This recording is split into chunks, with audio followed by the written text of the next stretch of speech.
Hay otro caso que lo vamos a tratar en el espacio estelar del día con el director de riesgos laborales, de salud y riesgos laborales, CISALRIL, Pedro Luis Castellanos, pero que viene muy a cuento con este tema. En Puerto Plata falleció el periodista Carlos Acevedo, ahora esta semana, o a fines de la semana. Carlos Acevedo, puertoplateño, periodista, él ejerció muchos años aquí en la capital, trabajó en el Listín Diario, también trabajó en relaciones públicas de algunas entidades oficiales. Y hace tiempo que se fue para su pueblo. A una persona estimada, muy estimada, muy buena persona, de buen trato. Nunca conocí a un solo periodista que dijera algo negativo sobre Carlos Acevedo. Era una buena persona. Bueno, tuvo un accidente cerebrovascular y lo llevaron a 4 centros de salud. Después de los primeros auxilios, no lo quisieron llevar a cuidados intensivos, que los necesitaba para sobrevivir, porque no andaba con la... Él estaba asegurado, pero no andaba con el carnet. Y ya eso bastó. Y después de los primeros auxilios no hubo cuidados intensivos. Los rebotaron de 2 hospitales y de 2 clínicas. Finalmente, cuando lo fueron a atender en una de las clínicas, entonces murió. Eso es desgarrador. Desgarrador. Ya Carlos Acevedo no está. Están sus familiares llorándolo. Como resultado de un acto extremadamente injusto, despreciativo del ser humano. Y esas cosas están pasando aquí. Sobre ese caso vamos a hablar con el director de la CISALRIL un poquito más adelante, pero lo grande del caso es, y por eso fue que lo invitamos, por este caso, no hablar del caso en sí, porque ya está publicado lo que sucedió, sino qué significa eso para el resto de los dominicanos, para usted que me está escuchando. Es decir, a usted le da cualquier cosa en la calle o en su casa y lo llevan y no anda con la tarjeta del seguro, entonces usted se tiene que morir porque no anda con la tarjeta. Entonces, hemos invitado a Pedro Luis Castellanos, otro funcionario eficiente en esa área, para dilucidar esto. Es decir, lo que le pasó a Carlos Acevedo le puede pasar a cualquiera de nosotros, a usted, a mí, a cualquiera. Le pasa a mucha gente. Le pasa constantemente, en este caso era un periodista, y se sabe. ¿Cuántos dominicanos han muerto? Dice porque el mismo Pedro Luis Castellano dijo, pero lo único que tienen que hacer es marcar un teléfono, que hay un servicio 24 horas de SENASA. Él estaba asegurado de SENASA. Y su seguro incluía todo. Es decir, no tenían que haberlo rechazado. En una clínica le pidieron a los familiares 100,000 pesos. Bueno, no lo tenían. Pero le voy a poner un caso. Conozco el caso de una madre cuya hija tenía un dolor en la cabeza que le provocó una ceguera temporal, un fuerte dolor que la pone ciega, no saben qué pasa y corren hacia el hospital más cercano.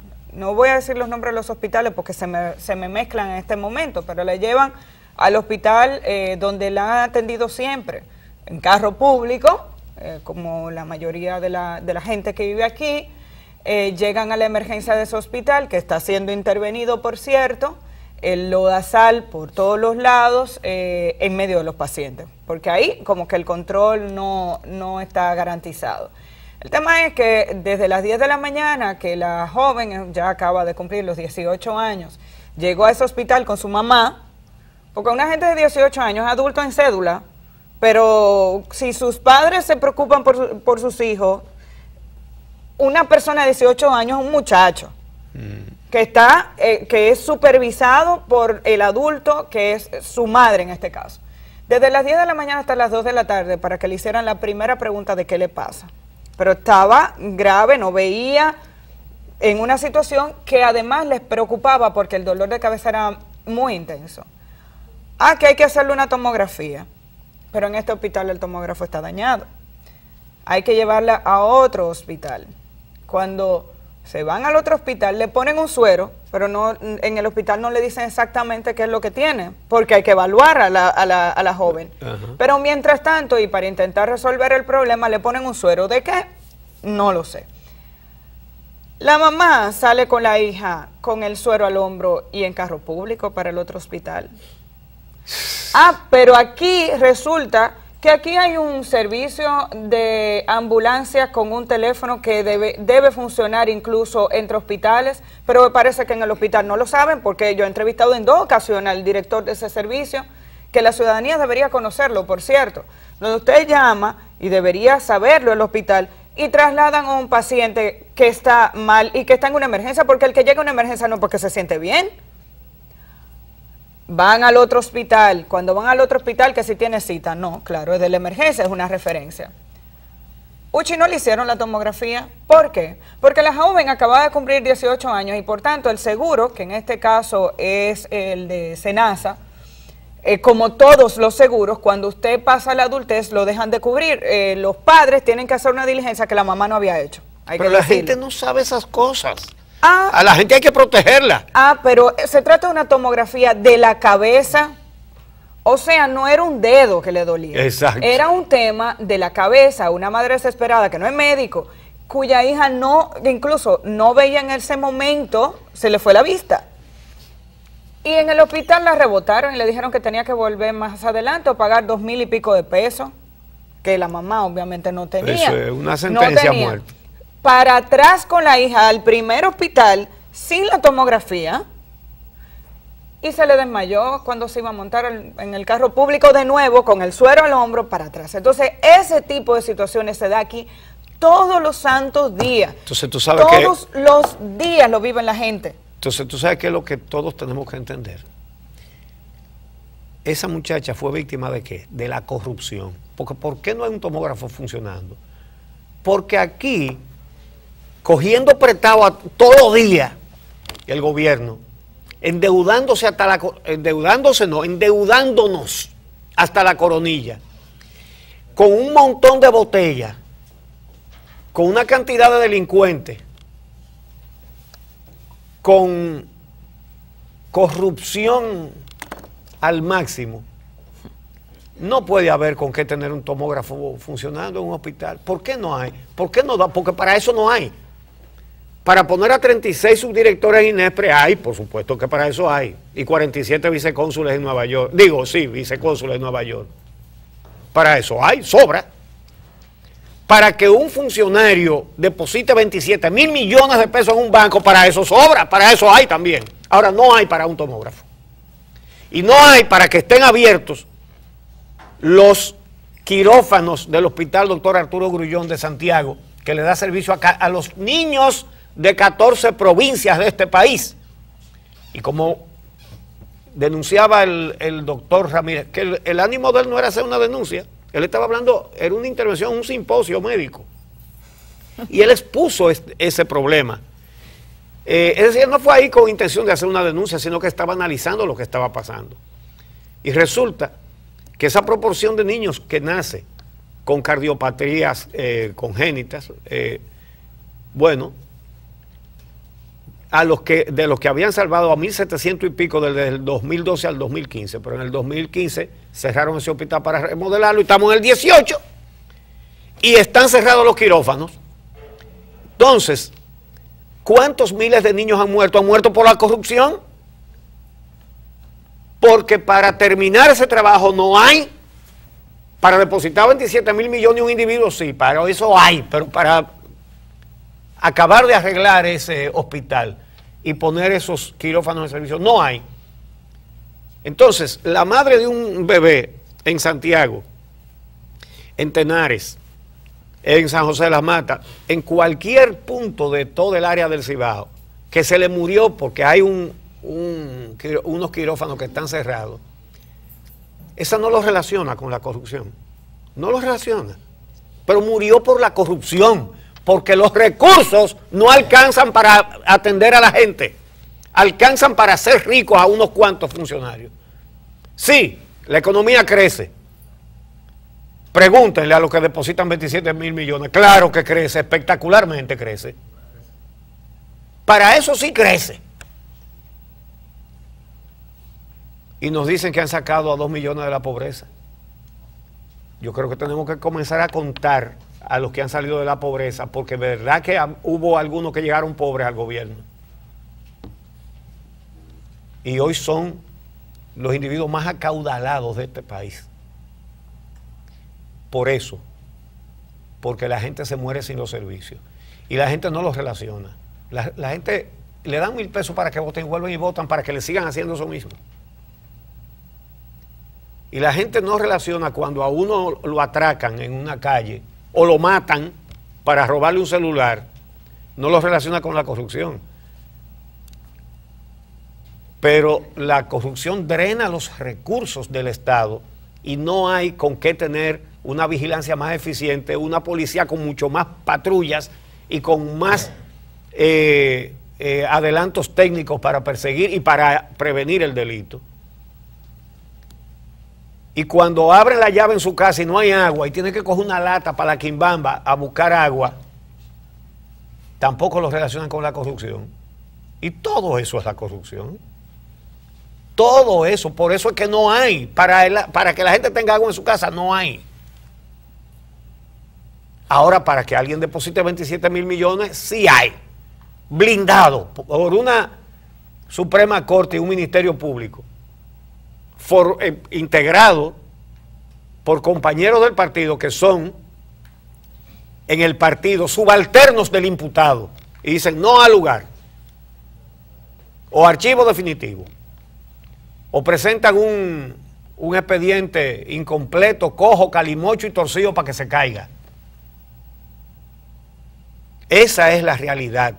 Por eso es que hay que luchar por una justicia independiente. Y eso no puede, lo he dicho varias veces, no puede esperar al 2020, eso hay que resolverlo ahora. Hay que sacar de la justicia a todos los políticos que son jueces de cualquier cosa, o fiscales o procuradores de cualquier cosa. Tienen que irse. Es urgente que se vayan. Tienen que irse. Y hay que exigirlo pacíficamente, pero responsable y firmemente. Tienen que irse los políticos de la justicia. Basta.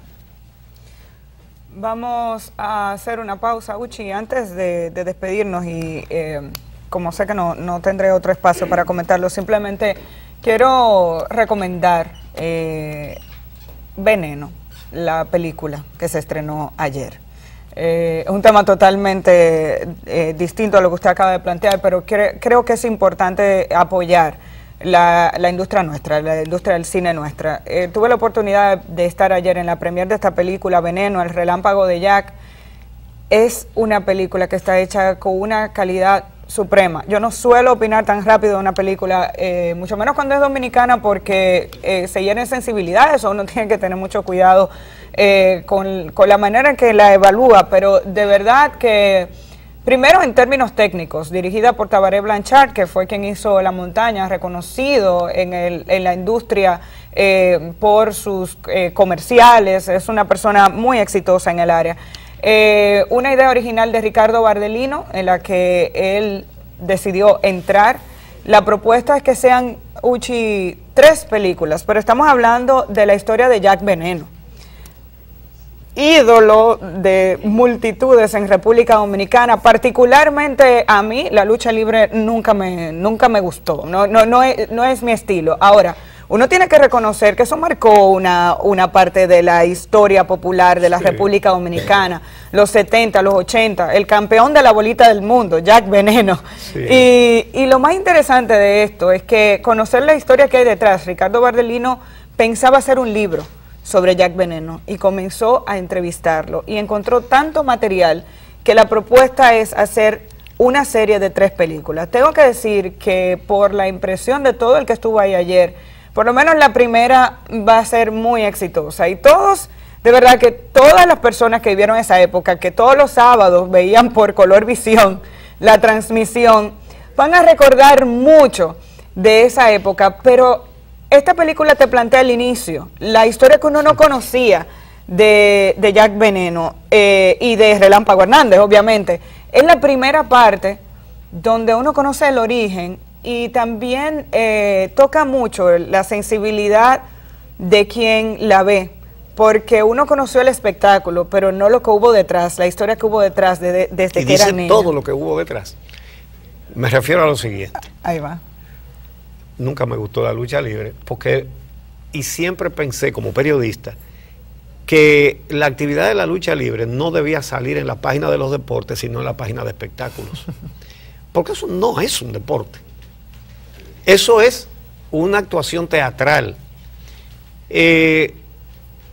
Por ejemplo, si tú ves una pelea de boxeo, que a mí no me gusta por la brutalidad, me gustaba antes y después dije, pero ¿cómo puedo yo divertirme viendo dos hombres acabándose a golpes? Deporte, que dos gente se destropa, no me parece. Y de repente me dejó de gustar por eso. Pero tú ves una pelea de boxeo y los dos contendientes se están golpeando al mismo tiempo. En la lucha libre por turno. ¿Tú no te das cuenta de eso? Es por turno. Salta tú, Arroyo. Sí. Primero hay uno que está acabando al otro y después entonces el otro se para y acaba al primero.